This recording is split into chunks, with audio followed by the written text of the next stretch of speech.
Bienvenidos a Bulto de Culto. Soy Inés y en la sesión de hoy nos acompañan Amanda Chacón y Ana Sofía Esparza. Nuestras referencias bibliográficas del día de hoy son www.revistalatina.cs.org, psicologiaymente.com, www.bbc.com, www.isdesignbarcelona.com, www.timetoast.com y el libro de Historia de la Estética de Bayer.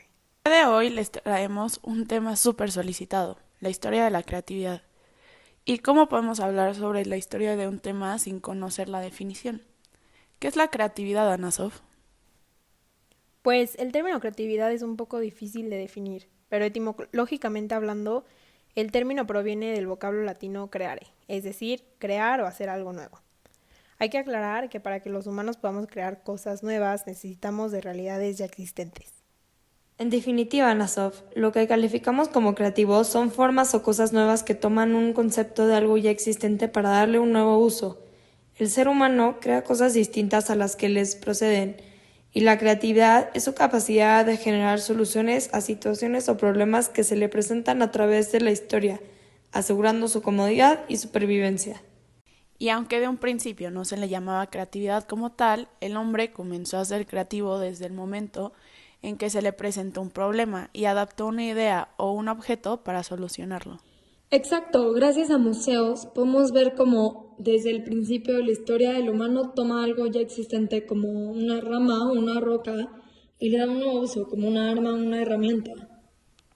Sí, y desde entonces el hombre comienza a usar la creatividad para transformar su entorno a su favor. Sí, de hecho el Homo sapiens prehistórico tenía un súper buen sentido de las formas y volúmenes, también colores, aparte de que los artistas obedecían a normas dictadas por la concepción de representaciones animales, humanas o simbólicas. Sí, aparte todo fue a un entorno de necesidad, hasta que llegaron los helenistas y metieron el concepto de divinidad, que se decía que la creatividad era una suerte de inspiración sobrenatural, un capricho de dioses, y toda la gente creativa se consideraba un frasco que los dioses llenaban con inspiración para crear productos.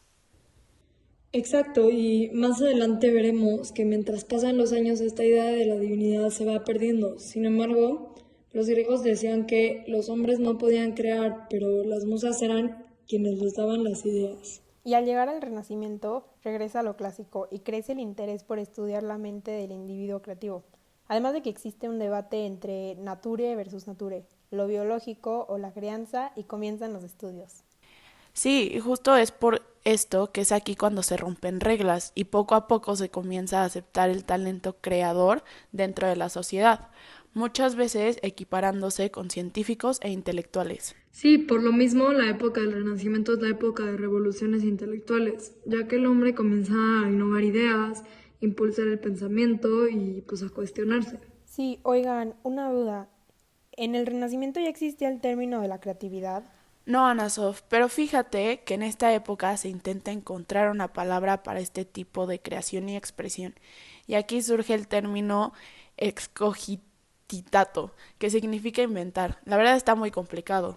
Exacto, y para contestar tu pregunta, Nasov, fue hasta el siglo XVII cuando el polaco Maciej Kazimierz-Zabiskie utiliza esta palabra para decir que el poeta crea.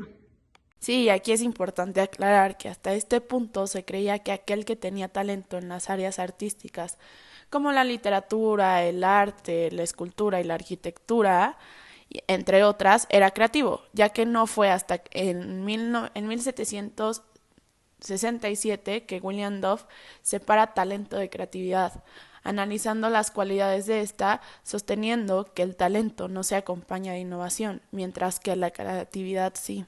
Exacto, y creo que pues no hay que olvidar que no es hasta 1926, durante los primeros estudios sobre el proceso creativo, cuando Graham Wallace, uno de los cofundadores de The London School of Economics, establece 4 pasos fundamentales en el arte de pensar. Estos son preparación, incubación, iluminación y verificación. Durante la preparación se recauda toda la información posible respecto al problema. En la incubación se debe analizar el material elegido. La iluminación es la solución creativa y busca lo que Ogilvy o Hopkins llamaría esa gran idea.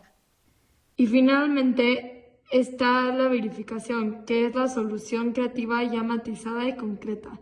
Estos pasos que todavía hoy siguen vigentes están más a detalle en el libro de Wallace, The Art of Thought. En la segunda mitad del siglo XIX se rechaza abierta y totalmente la concepción divina de la creatividad por medio de acercamientos experimentales.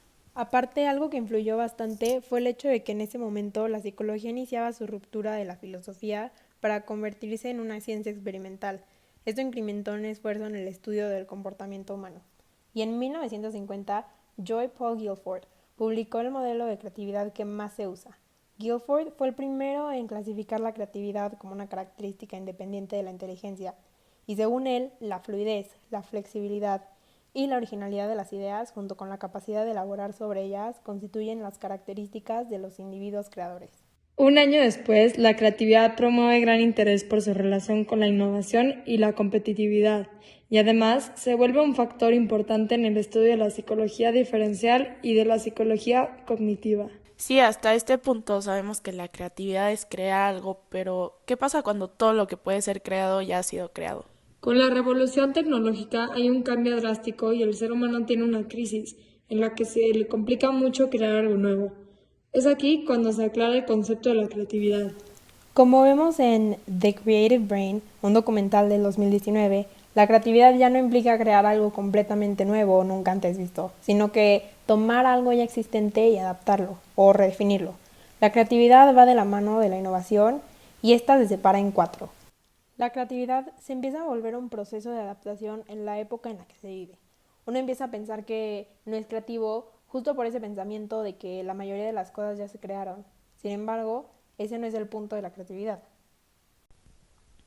Y como lo podemos escuchar en una de las pláticas de Duncan Wardow, el exdirector de la creatividad de Disney, nos cuenta que cuando somos niños tenemos una curiosidad inmensa, pero en algún punto alguien llegó a decirnos que no somos creativos. Y nos quedamos con esa idea. Crecimos pensando que dejamos nuestra imaginación atrás y terminamos sin desarrollarla.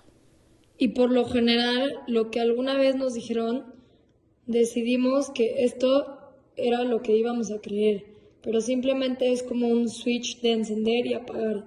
Tenemos que llegar a un punto en el que se vuelve a encender y dejarnos guiar por estas ideas que para algunos son alocadas. Así que, al final del camino, todos somos creativos. Simplemente fallamos cuando nos guiamos por lo que dicen los demás. Con esto concluimos otro capítulo de Bulto de Culto. Gracias por acompañarnos y los esperamos en la siguiente.